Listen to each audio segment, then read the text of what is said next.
ఎక్కడైతే week spots ఉన్నాయో, ఎక్కడైతే వల్నరబుల్ స్పాట్స్ ఉన్నాయో అక్కడ మీరు ఐడెంటిఫై చేసి అక్కడ ఏం నిర్ణయాలు తీసుకోవాలో, ఏం స్టెప్స్ తీసుకోవాలో తొందరగా తీసుకోండి. And we will be in the war room. నేను కూడా ఇప్పుడు కొన్ని క్యాచ్మెంట్ ఏరియాస్ ఎక్కడైతే బ్రీచ్ అయినాయో అక్కడ పోయి మేము విజిట్ చేసి వస్తాము. సో మీరు అందరూ కూడా కొద్దిగా ఎవరైతే ఆఫీసర్స్ లీవ్ తీసుకున్నారో వాళ్ళందరినీ కూడా ఆల్ హావ్ బీన్ క్యాన్సిల్ అయిపోయింది. ఎవ్రీబడి హెస్ చాలా మంది వాపస్ వచ్చారు. మీరు కూడా కొద్దిగా ఈ టైంలో, because it's a difficult situation, please put in extra hours and extra efforts to control the situation.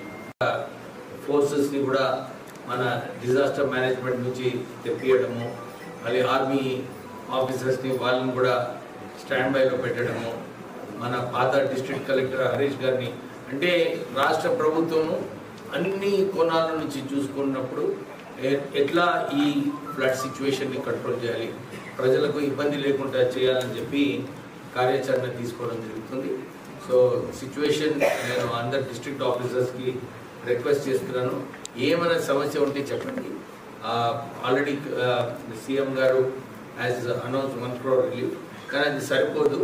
ఎంతైతే అవసరమో ఇక్కడ మన డిస్ట్రిక్ట్కి డెఫినెట్లీ ముఖ్యమంత్రి గారు కూడా టుడే ఆఫ్టర్నూన్ ఇక్కడ ఏరియల్ విజిట్ చేయడానికన్నా లేకుంటే రావడానికన్నా సిద్ధమైపోతున్నారు. Depending on the weather conditions వారి విజిట్ ఫైనలైజ్ అవుతుంది. బిల్డింగ్ పైన స్టాండర్డ్ ఉన్నారు, వారికి హెలికాప్టర్ పంపిస్తే బాగుంటుందని చెప్పి వారు నిన్న కోరడం జరిగింది. అలాగే సీఎం ఆఫీస్తో మాట్లాడినప్పుడు సీఎం గారు ఏమన్నారంటే, because of the weather conditions chief secretary గారు ఆల్రెడీ చెక్ చేశారు, హెలికాప్టర్ ఈ పరిస్థితులలో ఫ్లై కాలేదు, అందు గురించి మనం వెయిట్ చేయాలన్నారు. కానీ రాత్రి రెస్క్యూ చేసినట్టు రోప్తోనే రెస్క్యూ చేయడం జరిగింది. అంటే ఎక్సెప్ట్ దీస్ 2 ఇన్సిడెన్సెస్ ఎక్కడైతే ఆటో వాటర్లో స్వెప్ట్ అయిపోయినారో, other than this human life అంతా కూడా ప్రొటెక్ట్ చేయడం జరిగింది. కొద్దిగా హైలైట్ చేయండి ఇది సోషల్ మీడియాలో. ఇంకా దీంట్లో ఎవరైతే యాక్టివ్ ఉన్నారో సోషల్ మీడియాలో please put some post.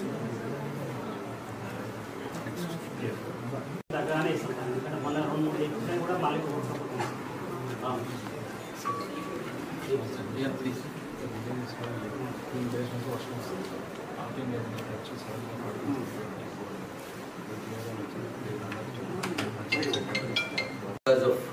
Orissa depression వలన ఈ భారీ వర్షాలు ఇక్కడ రావడం జరిగింది.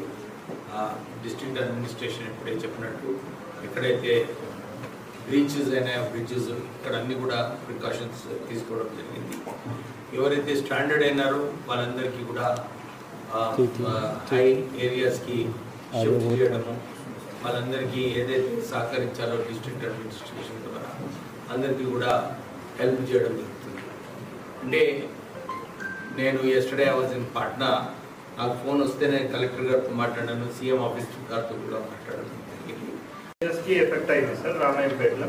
సో ఆ 4 విలేజెస్ని కూడా మనము రీస్టోర్ చేయడానికి ఆ మిషన్ భగీరథ టీమ్స్ కూడా వాళ్ళు రీస్టోరేషన్ వర్క్స్ చేస్తున్నారు సార్. ఆ పైప్ ఏదైతే ఉందో అది వాష్అవుట్ అయిపోయింది. సో దాన్ని వాటర్ లిక్విడ్ కాబట్టి వాళ్ళది రీస్టోరేషన్ వర్క్స్ కూడా వాళ్ళు చేస్తారు సార్.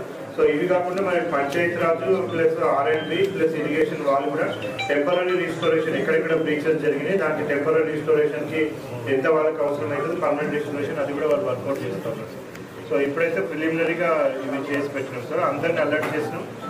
మండల్ స్పెషల్ ఆఫీసర్స్ అందరు ఉన్నారు సార్, ఆర్డీఓస్ ఉన్నారు, పోలీస్ డిపార్ట్మెంట్ ఎస్డిపిఓస్ అందరు ఉన్నారు సార్. ఇప్పుడు ఈ రివ్యూ మీటింగ్ కాగానే డిస్ట్రిక్ట్ ఆఫీసర్స్ కూడా కన్సర్న్ డిస్ట్రిక్ట్ ఆఫీసర్స్ని ఫీల్డ్కి వెళ్ళేసేసి ఇంకా వాళ్ళకి టోటల్గా ఈ ఫ్లడ్ రీహాబిలిటేషన్ ప్లస్ ఈ రెస్క్యూ ఆపరేషన్స్ రీస్టోరేషన్ వర్క్స్ మీద పెట్టడం జరుగుతుంది sir. Mandals more than 100 mm, 4 mandals more than 200 mm sir. So దీంట్లో కూడా మనకి హవేలీ గన్పూర్లో 300 mm కంటే ఎక్కువ కూడా వచ్చింది సార్.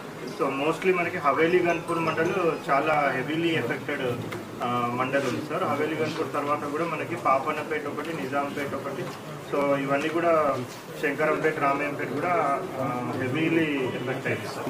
సో మనకు ఆల్రెడీ ఇప్పుడు SDRF టీమ్స్ ఒక ఒక 3 టీమ్స్ మన దగ్గర ఉన్నాయి సార్. 40 పర్సనల్ ఉన్నారు. ఒకటి బెటాలియన్ కూడా మనకి ఫస్ట్ బెటాలియన్